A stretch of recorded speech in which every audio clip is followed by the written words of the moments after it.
TV nei fo Taeao fou i le aso lona lima sina lona tolu li tau sanga luafi lo suma lima le o tato iai Malū fo lau manuia Malū fo i le taua tai yo to faiva so se vala awina so se matata lo tofina ai tato le tua Malū le ono sai Malū le soifua manuia i le nei fo i Taeao fou e whaatalo whaatu fo i au whainga luenga tofia le tua i so se maotama so se lawa e al tapua inga nei o tātou ta māmatina mātutua wao sina sino le tala lei whaatalo whaatu nei Taeao suafo Iesu tātou i manu tātou ke riso manu Malū whaatalo whaatu fo i le a inga o le tala le lei so se tunu inga o le nila o langi fia lava se meolo e maua mai ai tātou misiona ma tātou o nanga whaatalo whaatu le suafa ma manu o Iesu ke riso e le whangaloina whaatalo wha i le tātou sponsors o whapenauna langolangoina le tātou o nanga ia walawa le molina atu o le tala le lei ia te oe malo ainga i so se maota mo so se lawa whaatalo whaatu ia te utou umalawa sunga li pule mo lato whatua i whape foi au o nanga te tas li ia le tua le Taeao se atu tātou whamaloma tātou whaatalofa tātou ainga lungo o penga te whailangi iau whai foi o na pale mai tātou au o nanga le Taeao li ia le tua whaatalofa atu le Taeao i le whaitua i a karafoi Malū le soifua manuia whaatalofa atu sini Australia e taitonunga o loo matango fia le Taeao ia Malū fo le usu Malū le ono sai o tute mo faiva alofa tele atu fai au tele ainga whaatalofa atu fo i le tofine le ia rona le lea ia maltato au nanga le remnant Christian Radio i Samoa Malū soifua manuia Malū fo i maltato po kalame le Taeao joy in the morning ia o loo whapenao na toto lima atu le afionga le atua mo oe ia whaftai mo le aunanga rona alofa tele atu le auso ia whape foi le au ni Taeao talofa atu sunga i le taitai sunga ia ulale na futu ulale ma le aunanga le tatou soa tau mo ke riso ia o lo ngā lue mai nai tu o lo ngā luenga whaftai tele alofa tele atu le auso ia whape foi le laumua o Aotearoa nei ia mea o loo ilo ai upawhai o Malū si o tātou atunu o New Zealand nei ia Malū alofa tele atu toina ia so alo manu ia tele foi whaiwa nei aso whape foi sunga whiangainga ia laki ai atia talofa atu lau auna le atua Malū foi le mafuta mani nei Taeao whaftai tele lau sunga whiangainga manu ia foi whaiwa nei aso ia mai se tiute o lo whiangai ai Fatalofa atu foi le uso le ia Sam la mustele fa malosi titi ia o le uso le tala lei maloso I fumanuia la mustele ia fa manuia foi le to le mafuta mai le Taeao alofa tele atu ia I le tina male no foalo manuia o faiva le yaso fai masi asmai alofa tele mo o le uso ele fangaloina foi fatalofa ia ila to malawa ia ua le ua tulwa ai le Taeao ia o loo mai mo whaafonga mai lunga o tātou polkalami ia le atua le Taeao whaptoa fwoi whatalofa le Taeao o tātou au onanga te tasi I so o se ala ata ma so o se ala leo loo alanga ina ai le fionga pa ia le atua lea o le tasi ale auna mal wha moi o so o se au onanga o le upua le atua ina ia fola ina atu I tulu ingo le lalolanga ina ia manuia le lalolanga le anga o ile iaile taunu ungo mea uma le iaile amatanga e o lava I le ungo nei lalolanga o tatou iai o le ito tonu o le fionga le atua ia whamalo atua ila I au onanga ese o le malo le atua I so o se tovine I so o se fata faitaulanga I so o se ala leo ma so o se ala ata so o se misiona ia o lo ngā pātia molo loia I le fina ngalo le tua ia whaamanuia le tua whatalofa atua ni Taeao malofo le alausu malo le ngā lulue I le tua malona fina ngalo whatalofa atu le uso a whaithiau te 𝚟𝚑𝚙𝚎𝚘 grey whape foi le sunga whaithiau 𝚚𝚑𝚙𝚢𝚑 malo le soifua manuia ia ua sila mai tātou Malū Taeao whaaleagaga le nei aso o le file mua ke riso o se Malū Taeao whaaleagaga lea mo I tātou ia sai foi o ainga vai tau mafa nei Taeao ia nisi lea na usu po nei Taeao ia le ua mapu mai foi malolonga nei Taeao ia a o le ua ngai atu tātou spiritual breakfast po tātou Malū Taeao I Taeao te itasi mai se lava nei Taeao lea ua whaapitoa mo I tātou ia a wāl tātou mai ainga nei Taeao ia lea la o le a tātou a ngai lo I le upua le tua po tātou tausinga whaaleagaga nei Taeao sa moa lo maia o le tātou tuswai tau nawa silsila mai lungo tātou polkalami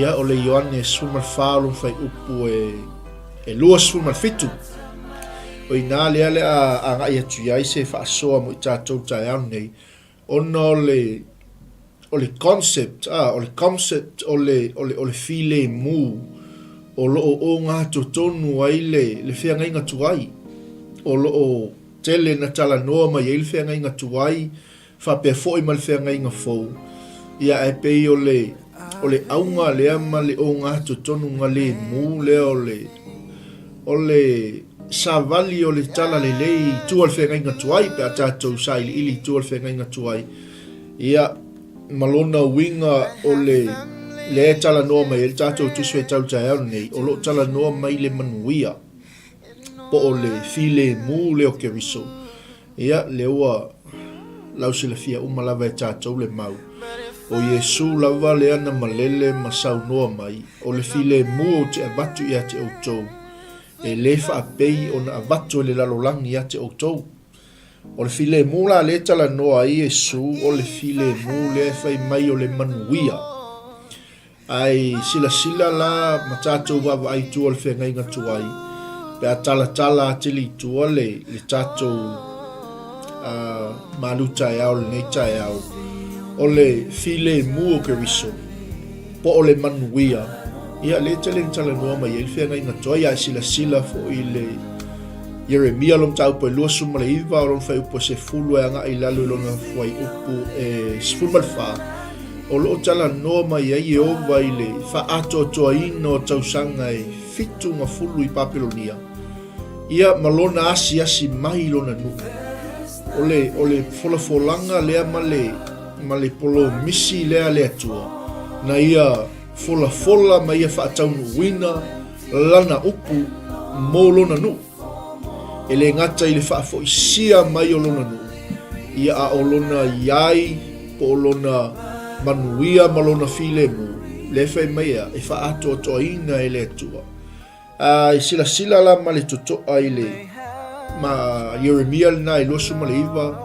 se fulu su mal tasi su mal lua su mal tolu su mal fa o lo ta oto ai le si vaenga ta ua o le sa vali nei o le 𝚘𝚘𝚘𝗎 peila o le fai upo su mal tasi a meleo Iova i le perfecta e fai atu a ua o nei wa o i loa manatu o tau manatu ai iate o tau manatu i le manuia ai le o le malaia fita lai mai ai Iova fe mea e foa ina atu iate e o tau le unga e iai le wha moe o le wha moe po le fina ngalo le tua mo lona nu ina ia la toua sapa i tali iona manuia po le 𝚘𝚘𝚘𝗎 le la tatou tala noa i le nei Taeao le ala fe meila i o le fionga le tusi le Yeremia pe fai te anga ia fe mai a o i le taimi e vala au atu ele nu i le atua e whapena e tatau no ifo le nu ma tatalo ma whaalongo po le ase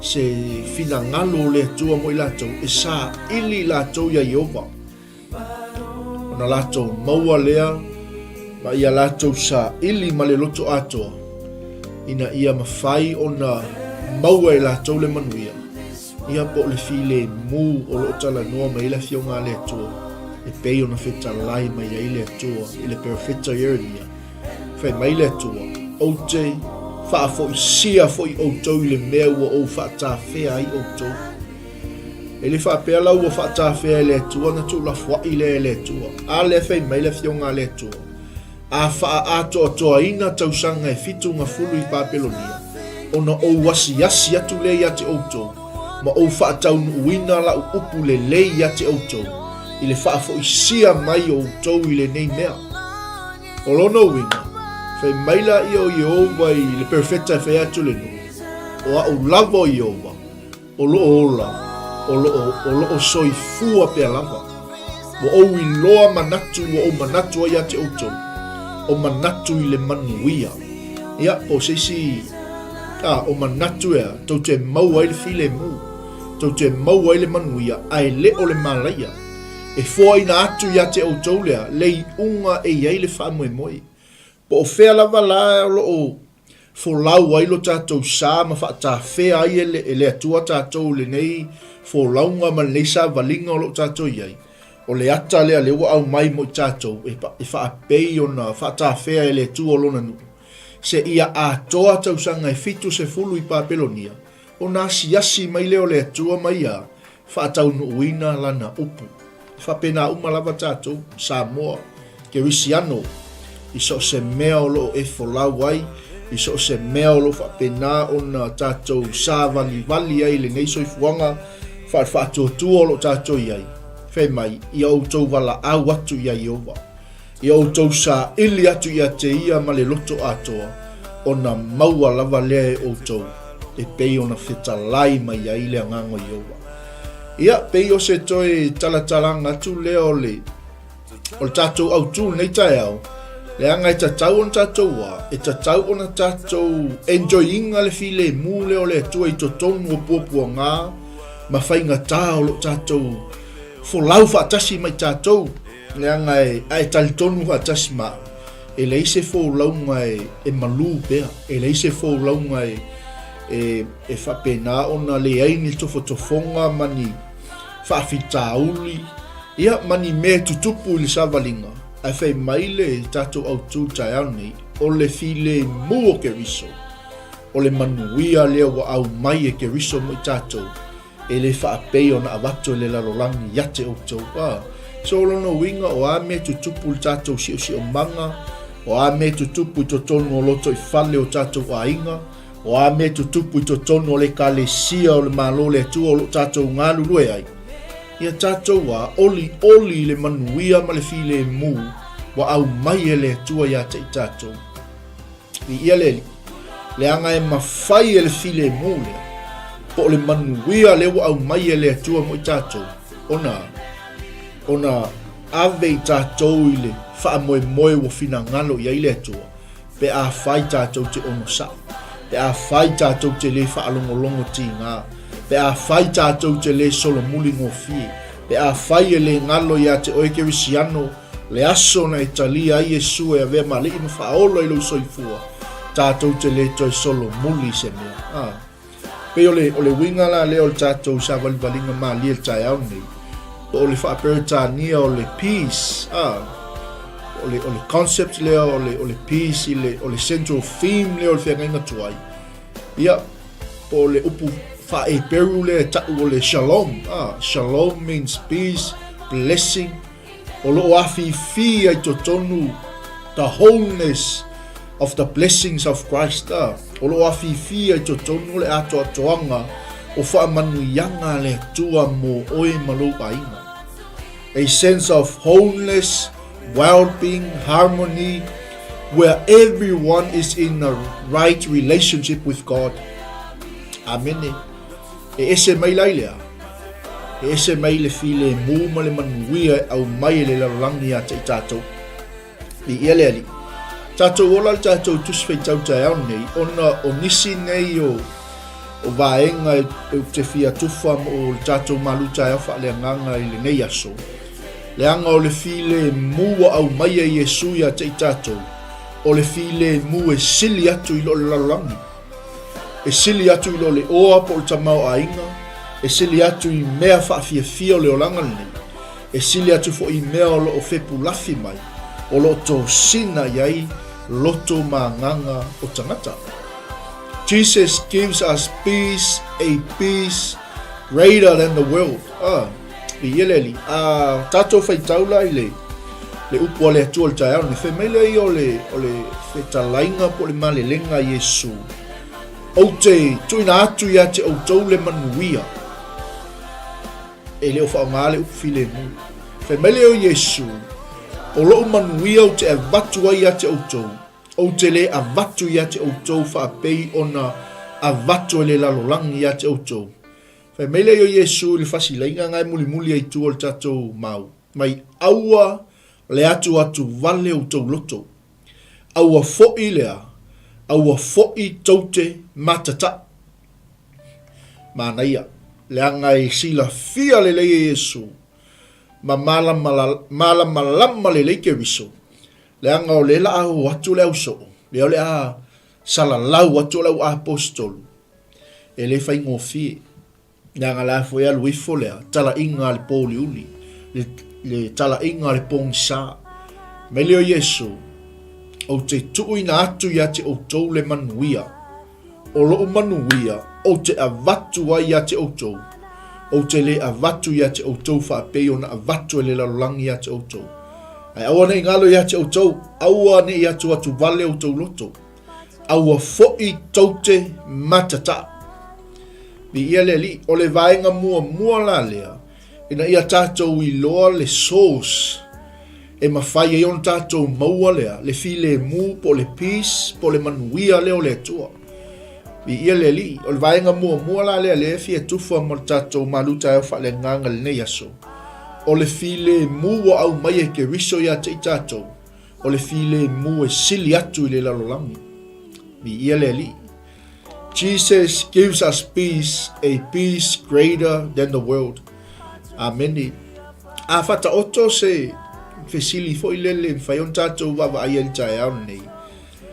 What makes the peace of Jesus offers so special? La se mea onga ma le tāua wa au mai ai e ke riso le manuia po le file muia te i tātou. O le tali whaingo fie lawa mo si o tātou a inga Taeao nei. E wheso o tai atu ai tātou i le mea o lo fina ngalo i aile atua. Ma ia whapena ona laina tutu sai la tātou savalinga ma le tātou fōlaunga i le mea lai fina ngalo i aile atua. I ia le li. It's connected. It connected us for being right with God. E wheso o tai atu ai tātou mo le whatonu wholauina o le tātou savalinga i le mea o lo fina ngalo i aile atua. Tātou sila la i le o le romalon taupu e lima lo whai momo whai me tala tuspa ia. Ua taua mi o tonuina i tātou il whaatuatua o lea ua tātou le leia i male atua. Ona o lo tātou a lii o Yesu Keriso. O le ase me mawhai el file mule o Keriso ona au mai mo i tātou. Bi ia leli, o le ase mea e tātou te maua i le manuia ma le file mua au mai e Keriso mo i tātou. Tātou te maua i lea, so ta inga ma le atua. E whaatonu wholau o le tātou wholau. It connected us for being right with God. Amen. Leanga o leo wa tau a mio tonuina i tātou le whaatuatua. O le mea leo wa tātou le leia i ma le atua. Ona o le lii o Yesu Keriso. Vi ia le li. Vi ia le atua. O le ala se ngai o inga, o le ase me mawhai ona o whaia ina ia tai atu ai au i le file mule o Keriso i loo o langa mala o mawhitanga ma le atua. Leanga e whapena ona le leile tātou taula inga ia Yesu. Le leile tātou whesota inga ma le atua. Leanga o le manuia le au mai, e le o se manuia e whapena ona au mai mo se tangata e tōtas. O le manuia wa umona tutu o lima mai mo le whānaua le atua. Bi ia le ali. O le tātou tau lai atu i le atua. Ma tuli loa ina lana ami o tonu. Focusing on God and pursuing righteousness. Bi ia le ali. Ile Isaia lom tau po e lua suma le ono, a lom whai po e tolu. Ma le tolu suma lua whai po e suma le fitu. O loo feta lai mai ai le fionga le tua mo i tātou. Whai mai e te leo ina ia fifi le mu lava leo mausalilo na loto. And that is so powerful. God give true peace to people who depend on Him. To those who trust in the Lord. I ia le li, maia e leo ina e lea tua, loto o i tātou o e ua mausali lona loto i lea tua, awawa whaatua tua o ia i ate oi. Ameni. A ola le teime e mausali ai ma tātou tali tonu o le atua lea e whapena ona leo ina o tātou loto. E lei ase mea e te popole ai. E lei ase mea e te atu vale ai. E lei ase mea e whapena ona e popole ai fua. Ia leli. Ianga lea. Whai mai e leo ina Iova ia fifi le mu leua mausali lona loto. Mele awane i toi suia lo tātou mawhau i le atua. Tātou whaamalolosi. O le vaenga lona lua. Ia tau la i atu lo tātou wa aile atua. Ma tuli lo ina la nami o tonu. We must focus on God and pursue God's righteousness. Mi ia le li. Tātou o tau po tonu suma lufa i po suma le fitu. Whai meila i o le tala le tangata o Isaia. O le me tupu le ami o tonu o le manuia lea. E tupu mai fo i le ami o tonu, le fi le mu, ma le saunga le mu e whaavavau. Oka e. Pea tātou tuli lo ina le ami o tonu o le atua. Pea tātou tau lai atu i le atua. Focus on God and pursue God's righteousness. e whapena o na maua e tātou lea, le manuia, maua e tātou le file mu, maua e tātou lea, saunga le mu e whaavavau. Ameni. Mai leo whai upuna suma le fitu. O le mea e tupu i le ami o tonu, o le manuia lea, a tātou whaia le ami o tonu, o le atua e peo tātou ilu vaenga le lona lua, ma tātou tau la i atu i le atua. Whemea, e tupu mai fo i le ami o tonu i le file mu. E tupu mai fo i le ami o tonu le file mu. Na ia i nā whai po suma fitu, ma tau po tolu suma lua. Ma le saunga le mu e whaavavau. Oka se au le lei. Justice will bring peace and safety forever. Pe e whai tau whaperitania o le Jeremia le tolu lua whai po suma fitu. O le alme tupu mai le ami o tonu. Me mua na whai mai whai po suma fitu. O le manuia. A tātou whaia le ami o tonu o le tua. E maua e tātou le manuia. Vaenga lona luana whemea. E tupu mai fo'i le ami o tonu lea. Le file mu.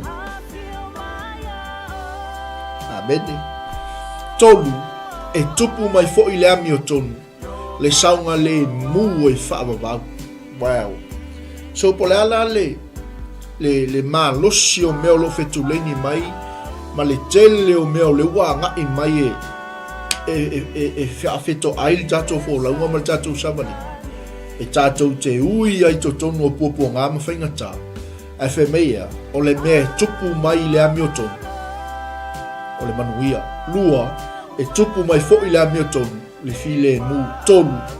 E saunga le mu ai tātou e whaavavau. Amen. Pi ia le atu.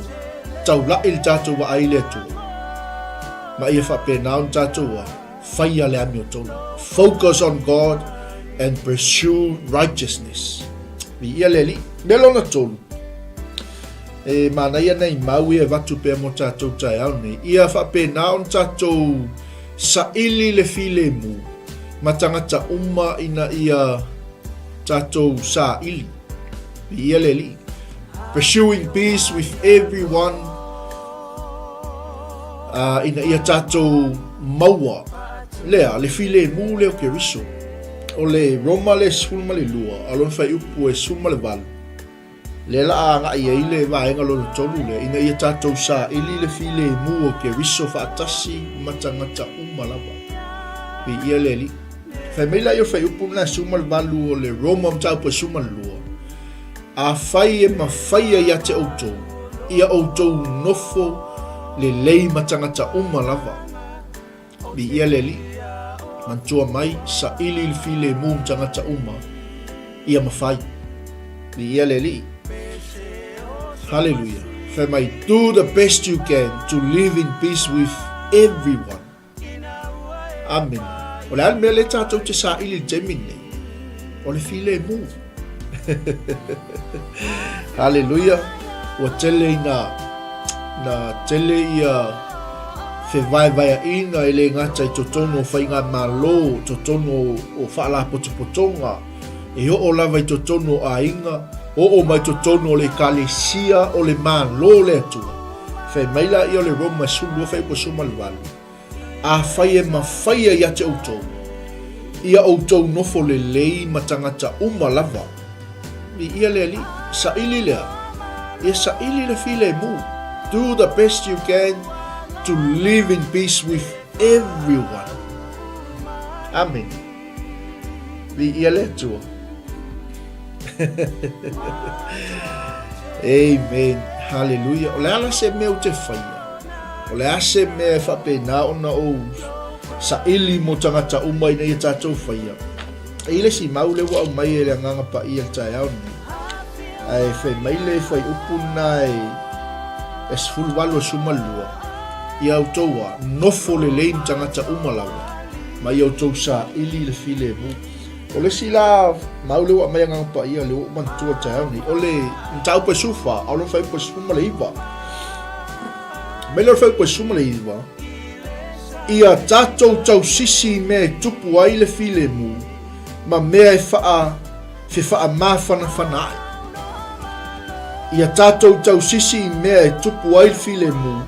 ma mea e whewha ma whana i ia le li oka se mana ia i au tau nofo le leim tangata umalawa ma i au tau sa ili le file mu o ke riso amene a whai mai whai upa suma le iwa i au tau sisi atu i le file mu ma i au tau whewha ma whana wow amene Nala se meu te whaia ina ia mawhaia i ona ngai mai le file mo ke riso mo tangata o malawa ina ia mawhaia ona whaamanuia ia lea tangata i se mewa e sa ili ai awane i tutupu ni masenga i le vao le auso ona o tātou ea whaatupuina le file mo amene vi ia le li I le vaenga le tātou te iai, po i le sailinga o le file mo, po le manuia, le ua umao na tutu lima mai ke riso mo i tātou.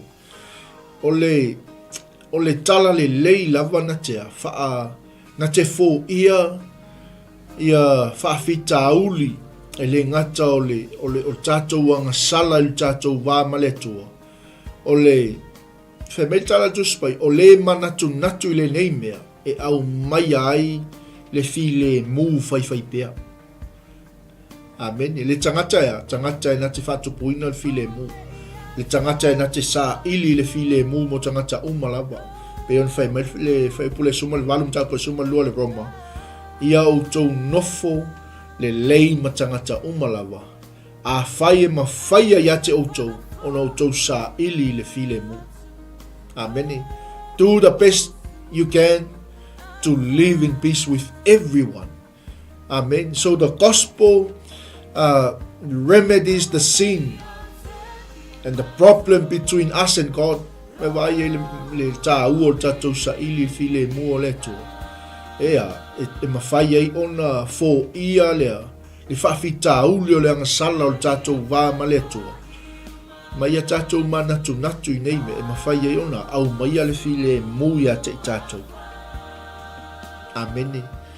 O le tātou oli le file mu o le tua e wha mauti noai o lo ia pūlea mauna ia ai tātou e whaia le ami o tonu i vaenga umma o leo langa wa umana au mai e le tua mo tātou. Wow. Enjoying God's peace reassures us He's in control and drives us to pursue peace in all areas of life. Me vai ele matangofi, faia mea uma lea, faia mea uma male oli, le anga ole manuia wa uma tutu lima mai e ke riso mo tātou, e le ole manuia e whaapei ona a mai e le lalolangi a te tātou. Amen. Bi ia le tua, e mawhai on tātou fili, tātou te pū lea le file mua ke riso yo tātou loto i taimi umalawa. Le anga o le loto fuate eifo tangata wa umona au mai e le toia te tātou e fili ia tangata ia. Amen. So we may choose to let peace of Christ rule in our hearts at all times and experience a peace that surpasses all understanding. E maua ai se malama ilea le fina ngalo le tua. Le anga o nei maula ia le la fa uma il tatou Malū Taeao Faaleagaga le Taeao nei. Mene whaftai atu o tatou ainga le whasoa ni Taeao ia nawa mai tele o mau mo tatou whaftai ana o le kolose tolu fai po suma lima ma le Filipe fai po e fitu le la fa uma il tatou Malū Taeao Faaleagaga fai mai le kolose le tolu fai po suma lima fai mai ia nofo le afionga ke riso i to tonu ia te outou ia tele lava. Wow. Amene. Fai mai i le poto umalava ia outou wa'o ma apua i le tasi i salamo ma pese ma siva Faaleagaga o lo pepese atu wai ma le whaafetai i le ali'i o outou loto. e whawhela o tātou sa ili file mu. Le manuia le wa umona au mai ke riso ia te tātou. Ia nofo le fionga ke riso I to tonu yo tātou tangata. Whe mai ia tele lava. Lono winga, Iesesi me tele le tātou taimi o lea, o le upua le atua. O le upua le atua. O le o whaima, masulu yo tātou vai, ma le malama yo tātou wala. Ina ia mawhai o na maua le taiala le lei mo I tātou. Ia le li, ia nofo le fionga ke riso I to tonu ia te autou. Ia tele lava. Whai maila ia, I le poto umalava, ia autou, a o maapoapoa I le tasi. Wow. Amene. You know, maua le wanoa wala au lo uso, wala au lo tofine, wala au lo uso au auna, wala au ia le ainga o le whatua, tangata o lo tau iai to tonu o le si o manga e tasi, e tau te au. Apoa le tasi, nga whai mai isalamo ma pese, ma siwa Faaleagaga. O lo o pe pese atu ai o tau ma le whaaftai le li I o tau loto. Amene. Vi ia le atua, o le file mu le nao ke riso, o le manuia le nao ke riso, le uanga le lei mai ia te I tātou, ia I le tātou au nanga ia te ia wa umau na fola mai ke riso mo I tātou. Mai le o le Filipi le whawhai po e fitu, mai o le manuia fo I mai le atua, o lo sili lava I mea umai manatu I ali tangata. E leo ina ai o tau loto, a toa mo tau mafau ia ke riso I Yesu. Amene. I ia le atua, o le manuia lina, o le manuia mai le atua, o le manuia na au mai e Yesu, e sili mea mai manatu I ali tangata. Ianga le manuia, e leo ina ai o tau loto, a toa mo tatou mafau ia ke riso I Yesu. Amene. Mana ia foi nei mau ia na o mai ele se o tatou ainga Taeao nei. Aleluia. Se o tatou oi mau ia na o mai. Mana ia tele le whaftai foi whasoa ana vi ia le li o le mareko iwa. Mareko iwa fai po e 5 sfulu. O ile au mai ele si mau le mo tatou. Mai o le mea le lei le masima, ai a whai e ngalo le masima. Se a se mea tau te wha mai ia te o tau le masima, ma ia fifi le mu o tau ia te o tau. Aleluia, le sa tato iai le. O le a se me whawhion tato sa ili file mo. Ia le whai mai le maule na o mai. Pe ona rau sila fia tātou, o tātou le masimo le laurangi, o tātou e ngalo ai le laurangi. Whai meila ia iate o tau le masima, ma ia fifi le mu o tau iate o tau. Amene. Fi ia le li, pe lau le maule na amatu, ia nofo le lei tangata umalava. Fi ia le tua, ia sa ili le file mu, ia ma poa I le tasi. Praise the Lord. O le si maule I o le e peres fulu fai po sumal fa. I ele ri. Ka ngana I mau ia e fai tau e foi lautus pa ia nei aso. Amen. Mai lo fai po sumal fa. Ia o tau sisi le file mum tangata umalava. Ile malea mio le lei. Tasi la leva engan fai o le sailinga le o file mum. Ia le leile a mio, au noma lea, e le aise tasi na te ilo atu le li. Aleluia.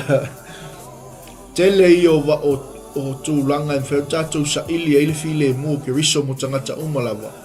Nga le sa tātou whaitau ina le maule whemea, ia o tau nofo le lei. Amene. Meila ia o le maule na mai e ana. Ia o tau sisi I le file mu ma tangata umalawa I le malea mio le lei a unoa malea e le aise tasi na te ilo atu le li. Ale le amio tato no winga le ilo ato tato le tua. Praise the Lord. Strive to keep everyone in peace. Other than that, we cannot see God.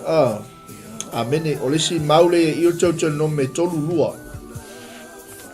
Tau no me tolu lua fai upo tolu lima.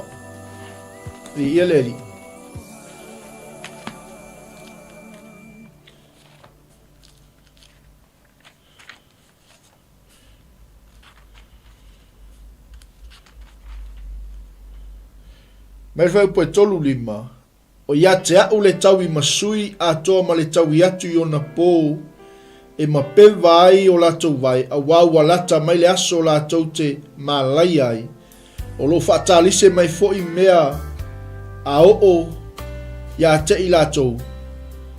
Aleluia. A wai whamsinoina le li I lona nu e sala mo fo'i o ia ona o ana au auna pe asi la fia e ia ua mawai lo latou malosi ma ua le toi se polonga po'o se saoloto. Amene. Bi ia le tua. Mata ngō fia. Sa ilinga o file mu. Le anga o file mu lea. Le sa tatou whaitau e whai mai. E leo ina ai tatou. Ai maise I latou. O loo mausa lilo na loto I le tua. Praise the Lord. O le leutiko e suma le iwa whai po e suma le valu.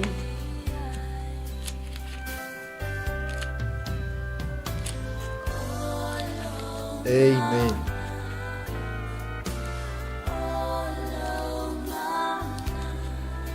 Mai whai po e suma le valu. O le maunga o Sinai fo'i ua pusa atoa uma. A wā na fio I foaile li I le afi. Ua lua e fo'i o na asu pei o le asu o se umu. Ua lulu te leina lava le maunga atoa uma. Amen. I ia le tua ia maltele o isi tatou tusi e au mai. Mo I tatou Taeao nei.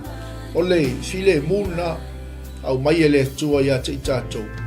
Le an fai mai e Yesu o te le avatu ia te outou whaapei ona avatu e le lalolangi ia te outou. Aisea le anga ua tau a meo tonu ina outou le whaatuatua.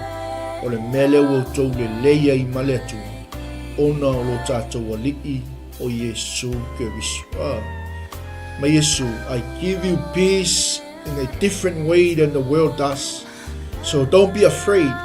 Don't be troubled. Hallelujah. O te tuina atu ia te outou le manuia. O loo manuia o te avatu ia te outou. O te le avatu ia te outou whaapeo na avatu le larolangi. Ia leli. Aua le atu vale outou lutu. Aua fo'i lea mata tau outou. Ia leli. Ia le atua. O le mea lea. E tatau wai a te I tatou. O na tatou whaafetai le atua. O na o le manuia malona file mua au mai a te I tatou. O lo leo ina ai tatou. Latou uma. Ua mausa li loto I le atua. Amen. Ia le atua. God will give us true peace to people who depend on Him. Me vai lele maa ngai al maule. Isaia le sa tatou whaitau ai. O le manuia malfile mu e au mai e le tol tangata. O le manuia malfile mu e au mai le tol tangata laia. Whaalango atu ia te ia. Tali tonu atu ia te ia. Laia. Whaatua atu ia te ia. To those who trust in Him. Ia le li. Ne angole amio tonu. E tupu mai e le manuia. E tupu mai ai fo'i file mu. Ai maise o le saunga le mu e whaavavau. No matter what. E ale whainga tāua o mai. E saunga le mu a tātou langa lewa umana au mai e le tua le manuia mo I tātou. Leo ina ai tātou. Ai, ia le li. Le tātou sa ili le file mu o Keriso. Ia le tua. Ia outou nofo le lein tangata umalava. Do the best you can to live in peace with everyone. Praise the Lord. Ne mawhai ona le lei le vau I tātou ma le atua. Whaamamaina o tātou wanga sala I le vau I tātou ma le atua. Ai maise e maua e tātou le oli ma le mautinoa. e mawhai ai o na tātou una ia o tātou tangata. E ia tātou tau sisi le file mū ma tangata umalawa. Amene. Ia o tātou Malū Taeao Faaleagaga na nei Taeao mo le atu le ngā whaaftaitele si o tātou ainga ia. Whaamanuia mai le tu e tusa lau whaafonga le upo le tu le nei Taeao. Whai mai o le file mū ma le manuia e sili sili atu ai lo malama i le malama o le lalolangi. Amen. E a tātou a. Whai mai. Ia nofo le fionga ke wiso I totonu ia te outou ia tele lava. I le poto malava ia outou wa'o ma apo ai atu. Le tasi I salamo ma pese ma siva Faaleagaga. Tau te pepese atu ai ma le whaafitai I le alii o outou loto. Amene ia teu lau a fionga I o tātou loto. Teu le upo le atua I o tātou loto. Amene na ia mawhai o nā. Ina ia mawhai o nā apo I o le tasi. Sa ilinga nā file mū. O le manuia fo I mai le atua. O lo sili lava I mea e manatu I ai tangata. E leo ina ai o tau loto a toa mo tau mawhau I ake riso Yesu. Amene. O le tātou Malū Taeao Faaleagaga na nei Taeao mo le atu le nganga whaaftaitele si o tātou ainga le mafuta mai ma lo fo I le ono sai whaaftai a sofa fui maono whaamanuia le atua whaltoi a kara foi Mika Nikolau whaaftai atu fo I le auna le atua a waisui sala whaamanuia le atua le nei Taeao Rudian whaaftai Stephanie whaamanuia le atua Ai o lupo tea laupama, ai o lupo tea teo, I ia le li, Savelio Brown, mei tonu malii, whaamanuia le tua. Ia whapea foi pine ula fui maono, a ninga sio reupena, ka line teo filo, sitiseni, ai I ulutoa, John Paulo, a mosa vaito e lau, e te rei nimo whaanati, whaaftail mafuta mai, whaamanuia foi le tua le neita, au vaina lepa loi taanga, whaaftaitele lava, whaamanuia le atua, le apai, lau afolasa, sosopo le apai whaaftai, ia whapea fo isani liu I ia le li, Catherine, atiai, nuwao ai o mata, ia whaapale se upule,